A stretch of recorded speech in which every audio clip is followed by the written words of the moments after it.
Welcome back, everybody. Before the break, Shari showed us how to make all of this a reality for your next summertime gathering. But how is it really? How easy is it to make? We found out that she has some tips and tricks, so we're going to find out. She's showing us how to make the ice cream soda floral centerpiece. You see it there. It's so cute.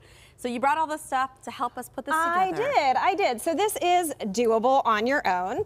And so I have a lot of fresh carnations. And carnations, you know, sometimes get a bum rap in the floral world, I think. But when they're grouped together, I think they look lacy and beautiful. Yeah, as they really centerpiece. Do. So the way we're going to start out, actually, I'm going to have you help me a little bit. I already have some pre-cut flowers, but I'm going to give you some scissors. Okay. And you can help me cut. And I'm going to show you, just leave about an inch left on the flower stem. So just like that. Just like that.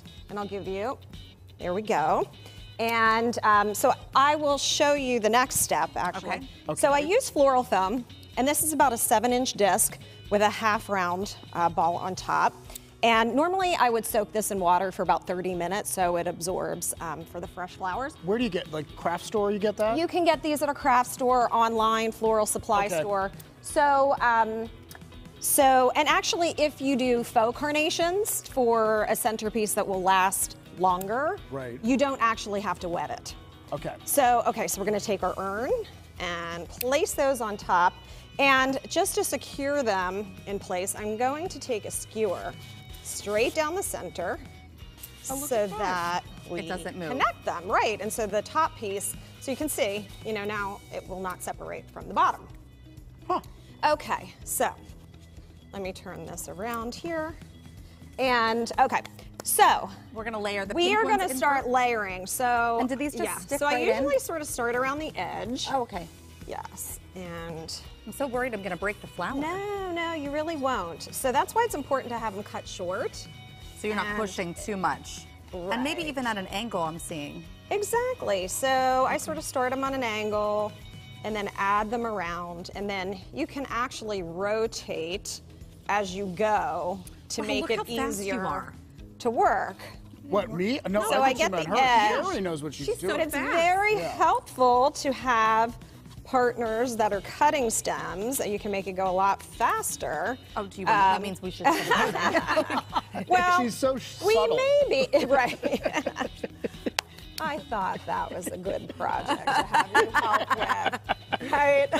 Okay, so we're going to do all this. So, and then so we're adding start this. moving into the white, and that'll be like the whipped cream. So the next part is going to be the whipped cream. So we can start adding some of that there and add them on top. I'll at least be able to show you what the front looks like. And actually, let me bring you some if you want to help me add them. Oh, the top is much easier. And it definitely is. That's why we start with the base. So we start with our strawberry ice cream before we add our whipped cream on top. You're right. This is so cool. When you group them together, they look really neat. It's lacy and fluffy. Yeah, it reminds me of like a float. Exactly. And before we get too far ahead of ourselves, while I have a little bit of space, as you can see in the foam, I want to add in my straw. So how cute! Yeah, so it sticks right in there to the foam. This is amazing, because we didn't, I think we have 3 minutes to get this done. So yes, there's a little bit of prep work going on, but we were able to do this. Yeah, and actually the extra little detail is the cherry on top. So I can show you how I do that. So I use a styrofoam ball, you know, the old magic trick with the cups, the red styrofoam ball. So, so I start with that. And then I take a toothpick and I wrap the stem and stick it in, and we're actually going to go this way so we can have our stem on top, right? Yeah. So it looks like a cherry right there on top. Oh, I love that. Beautiful. This is so creative and so fun. Thank you so much, Shari. Oh, I love it's so inspiring to see how easy it is, too. Well, that's the thing. She tells you how to make it easy. And Shari will have how-to videos on her social media platforms if you want to check this out and do it yourself. And we also have those links on our website, PittsburghTodayLive.com. Still to come, we're not the only ones in the mood to party. A Pittsburgh icon is about to have a massive birthday bash, looking pretty good for the big 125. The weekend guide is just ahead. But first, Mikey is bringing us the big reveal. Yeah, we have been reading your posts on PTL's Facebook page, the History Center, Greyhound Bus Terminal. We're going to find out where in the Berg Mikey Hood is today when PTL comes right back.